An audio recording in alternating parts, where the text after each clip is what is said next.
NEET UG परीक्षा पर supreme court के फैसले से कौन खुश हुआ और कौन कौन निराश हुए, इसे अब बताने की जरूरत नहीं, क्योंकि सुप्रीम कोर्ट ने जो फैसला सुनाया उससे अब साफ हो गया है कि नीट यूजी 2024 की परीक्षा दोबारा नहीं होगी।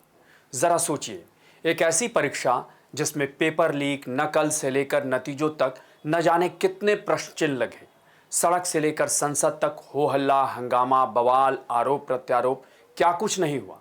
लेकिन अब जब सुप्रीम कोर्ट का फैसला आ ही गया और उसने कुछ ऐसी बातें कही जिस पर कहा तो बहुत कुछ जा सकता है और ये बहस का भी मुद्दा होना चाहिए, मगर अभी हम सुप्रीम कोर्ट के उस फैसले पर आते हैं जो चर्चा का विषय है।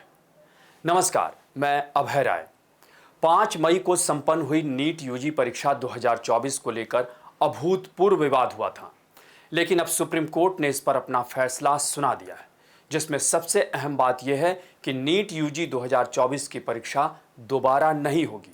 ये बात इसलिए महत्वपूर्ण है क्योंकि दोबारा परीक्षा कराए जाने की मांग को लेकर तमाम याचिकाएं दाखिल की गई थी।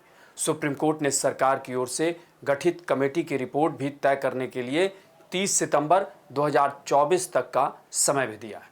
खैर, अब chief justice DY Chandrachud, justice JB Pardiwala और जस्टिस मनोज मिश्रा की बेंच ने अपना फैसला सुना दिया है, जिसका मकसद भविष्य में इस परीक्षा को लेकर ऐसी शिकायतों पर लगाम लगाया जा सके। साथ ही सुप्रीम कोर्ट ने पेपर लीक, गलत प्रश्न पत्र के वितरण और भौतिकी के एक प्रश्न के गलत विकल्प के लिए अंक देने के मामले में राष्ट्रीय परीक्षण एजेंसी यानी NTA की ढुलमुल नीति की आलोचना भी की है।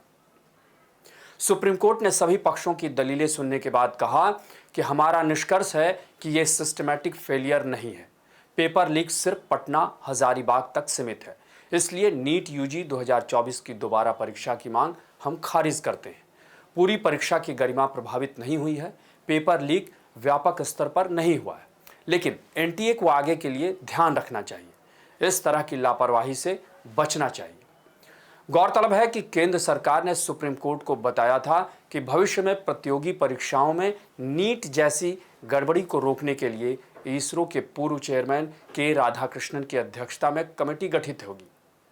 सुप्रीम कोर्ट ने आज उसी कमेटी का दायरा तय किया है।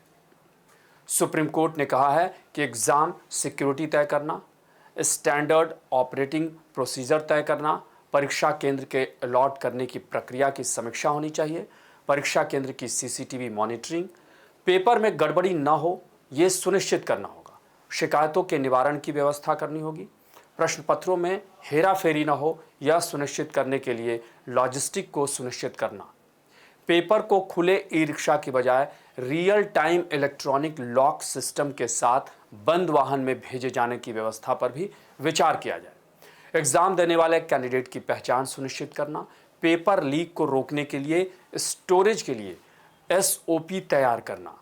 अगर किसी की शिकायत का निवारण सुप्रीम कोर्ट के फैसले से नहीं हुआ तो वो हाई कोर्ट जा सकता है।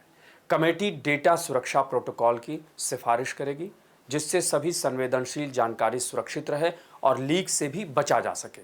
इलेक्ट्रॉनिक फिंगरप्रिंट रिकॉर्ड किए जाएंगे। साइबर सुरक्षा को ऑडिट करना भी जरूरी होगा। साइबर सुरक्षा उपायों के नवीनतम रुझानों का पालन किया जाना चाहिए। नीति और हितधारक जुड़ाव का ध्यान रखा जाना चाहिए, जिससे जो भी परेशानियां हों उन्हें संभालने में NTA सक्षम हो। दिव्यांगों के लिए प्रवेश में बाधा कम करने के लिए उपायों की सिफारिश करे, जिससे समानता हो।